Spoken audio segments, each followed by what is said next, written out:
Hello, everybody. This is Herman Dolce, CEO of Sloan Enterprises. We are doing our very first special guest episode on our podcast, Execute with Mr. Results. We have our brother Fitz, one of the Rock Boys. It was only appropriate that we interviewed him first. So stay tuned. It's going to be a great show.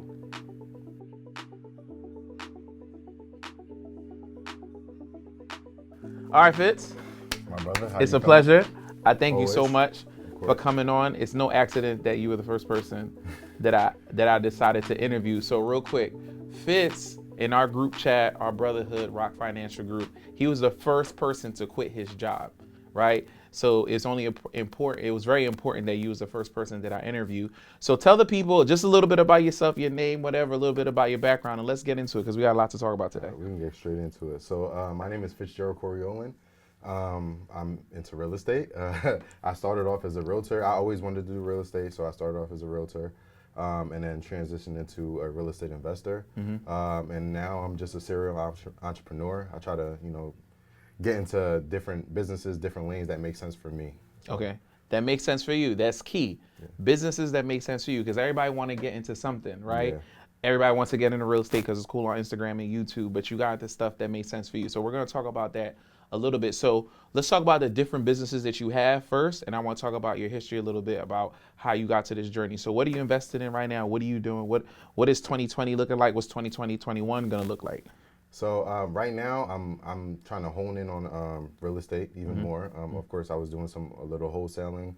I'm doing buy and holds now, keeping them for myself. Real estate isn't sexy, as some people may make it seem. Gotta give it a bean. Yeah. It's a little boring, but Right. it works. It's a good avenue for me.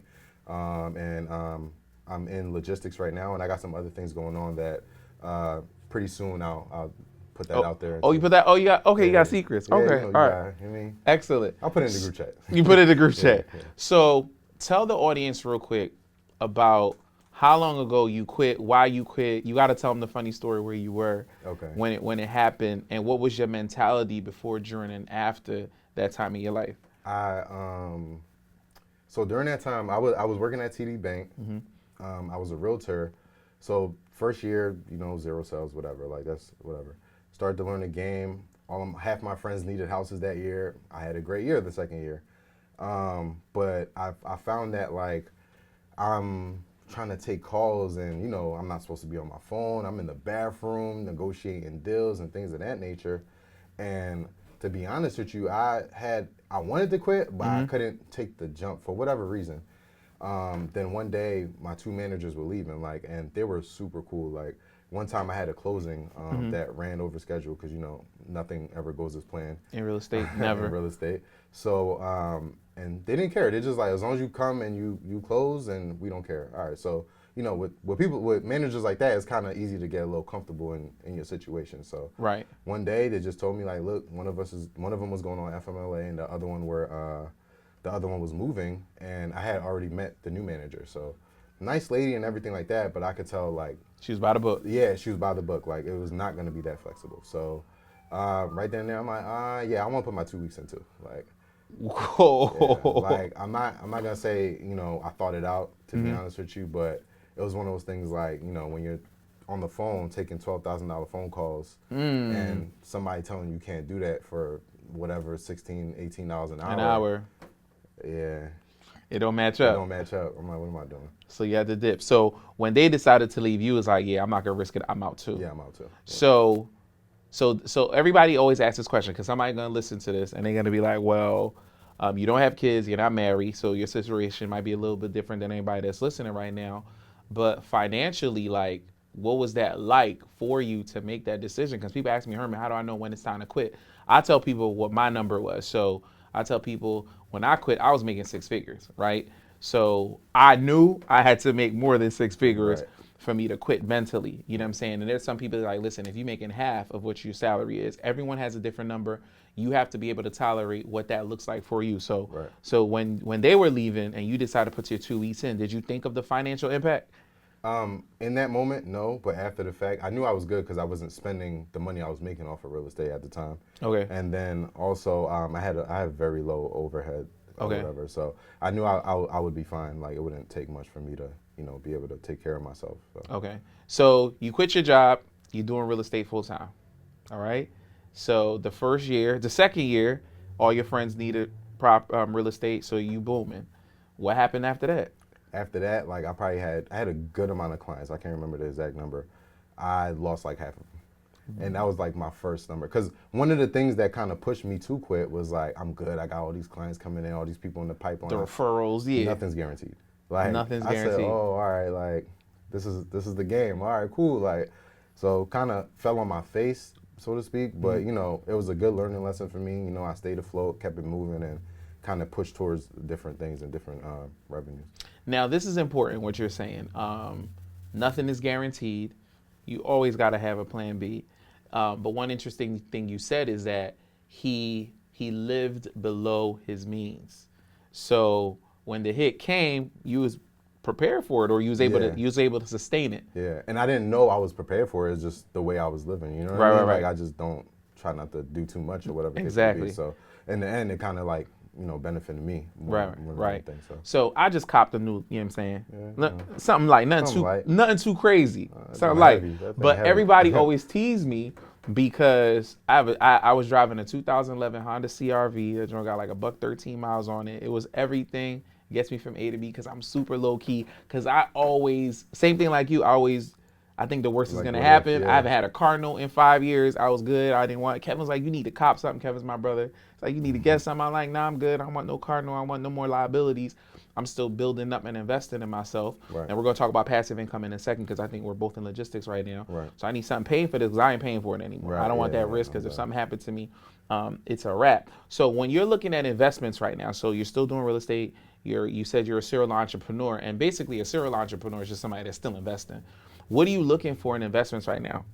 What am I looking for? Yeah, in any type of business, somebody comes to you with different businesses. Like, how do you know if this is a good fit for Fitz? One is the time aspect. That's one of the most important things. Like now, my mindset has changed. So it's not about like how much money it costs to get into that field, because money is infinite. Like you can find it anywhere. Like I have rich friends like you. Wow. You know what I mean? So, but it's more so like how much time would I have to devote to this? What's the ROI? I don't think that's something that people really even think about. Even everything in your life is ROI. Like from the school you go to the person that you're dating, to the people who you're friends with. Like, so what type of return on investment can I get? You know what I mean? Wow. So I look for things like that. Let's put a pin in the friendships, right? We're going to talk about that in a second. I know the pain in your side, right? And we're about to make a lot of people mad. The pain in your side is school, right? College specifically. College specifically. So talk to me about your beef with college. My beef with college, I don't think I've ever even said this publicly, but I dropped out of school like 5 times. Like it would be like I would go academic probation, then go to another school, then it's not for me. Like it just a whole bunch of back and forth. So my beef with school was always like I just felt like bamboozled. Like, and I remember having a conversation with my mom, like being younger. It's like, after high school is college, after college is life. Like you just think you're about to be lit, and it's like the necessary tools that you need to succeed in life are not really taught there. You know what I mean? Like, you know what I mean? So it's like I try to preach to. I'm not saying college is bad, but like I said, it's about ROI. Like, like unfortunately, like the person with the what's it called? I'm about to say liability degree. A bachelor? No, not bachelor's. A liability degree. That's about to be a. You need to get a T-shirt. Yeah, I know, right? Liability degree. Liberal arts. Yeah. The liberal arts degree is not going to make the same as a person with an engineer degree. Right. Maybe college is not for you. Maybe you should get a trade. Maybe you should whatever. You know what I mean? So it's just like. People kind of like limit it, and sometimes I could be impulsive. The same way I quit my job is the same way I stopped going to school.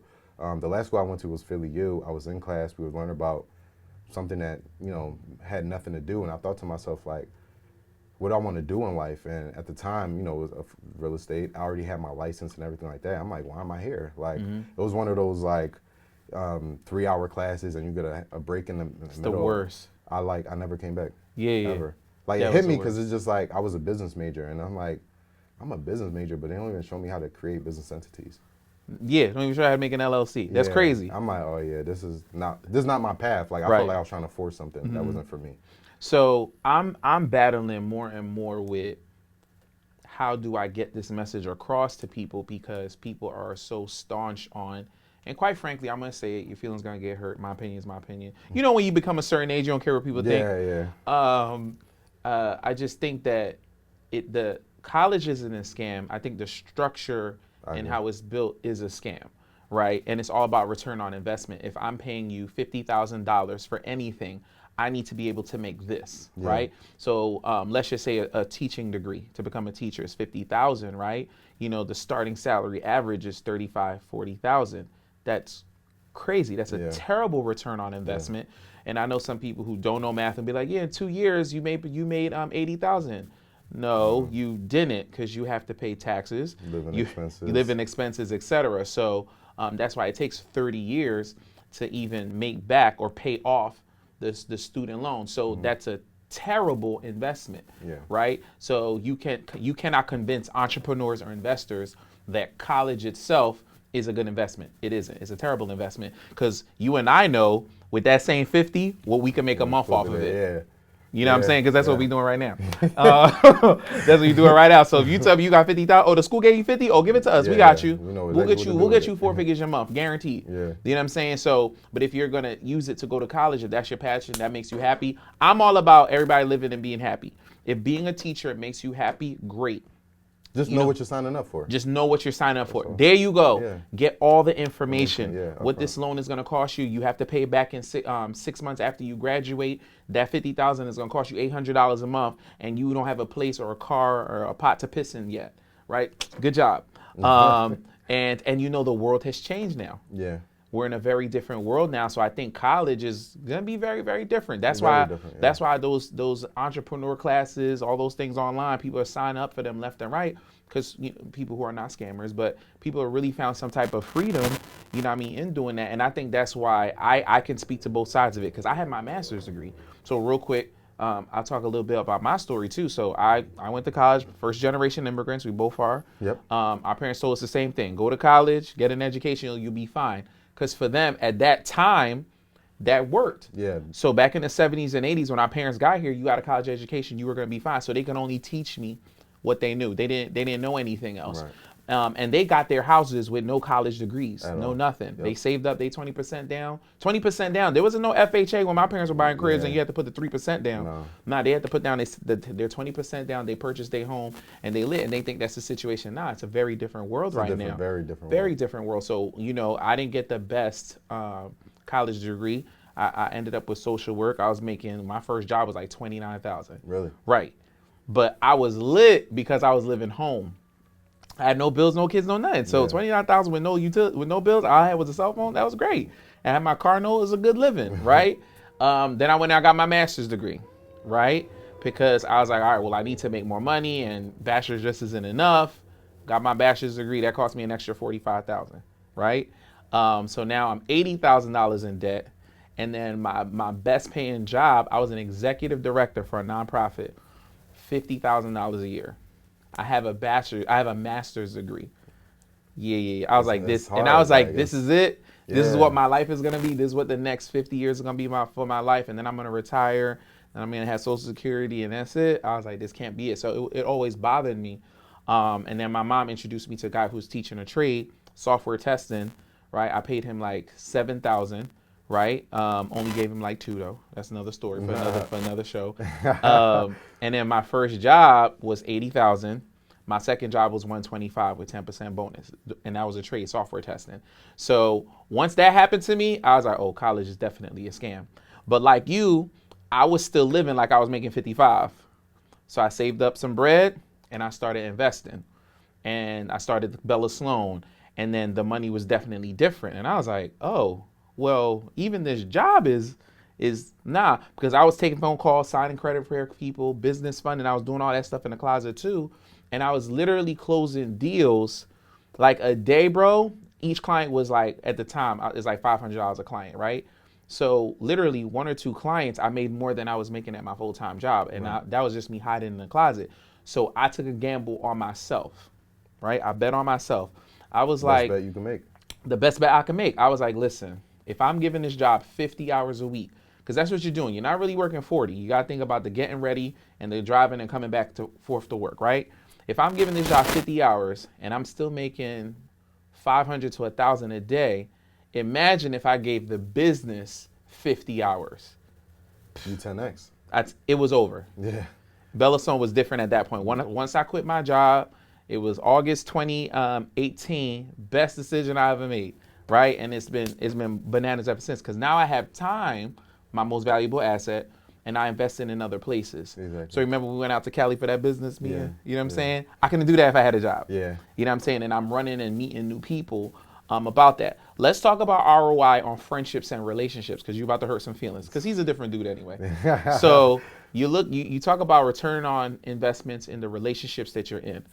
What does that look like? Like, how do you, let's get a little personal. Let's talk about when you dating somebody. Okay. Like how much time you putting in? Like what return on investment you looking for, bro? Like what you talking about? Like when it comes specifically to relationships, it's like what are we gaining from the relationship? Because at the end of the day, like, you know, there's always gonna be times you just have fun and chill and stuff like that. But in the midst of that, like, what are you doing to progress yourself? Like, you know what I mean? Like, what are your goals? And are we, the same way I am with my friends, and we're pushing each other, and at the end of the year, we making sure we give each other all our goals and we're holding each other accountable. It should be the same in a relationship. Like, it doesn't stop. Like, at the end of the day, it shouldn't stop. Like, and I've experienced certain stuff, and I've seen certain things where it's like literally I've seen women that, you know, guys that will be in a relationship with a woman and it 10x's them, and I've seen men that are in certain relationships, and it just, like, you know what I mean? Yeah. Like, so Opposite effect. It's the opposite effect. So I think early on I just realized, like, all right, I'm not just anybody. Like, it doesn't matter that I'm not Elon Musk yet. I got to move like I am. Like, Heavy. You know what I mean? So right. anybody can't be next to me. Like, Right. You are the catch. He loves to say that. You are the catch. Excellent. So 2021 has started, right? What are you going to do different this year than you did last year? What are expectations of yourself? One big expectation of myself that I have is just to be way more intentional with my relationships, with my business, with even just with my family. Like, because it's also easy to get caught up in I need to make $1 million, I need to make 10 million, I need to do this, do that. But sometimes you have to intentionally put time aside for your family, because your sanity is what helps you be successful and progress and do more. So if you're, you know, always on go, eventually you crash. So I'm trying to intentionally make time for certain things. Like, when it's business, it's all business, no play, and when it's family time, it's family time. Like, all right, let's get some value to our listeners right now, people watching on YouTube.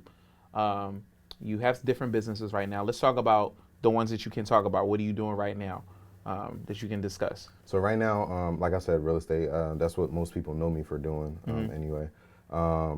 So, you know, I'm just working on a few projects, and those are like buy and holds, obviously.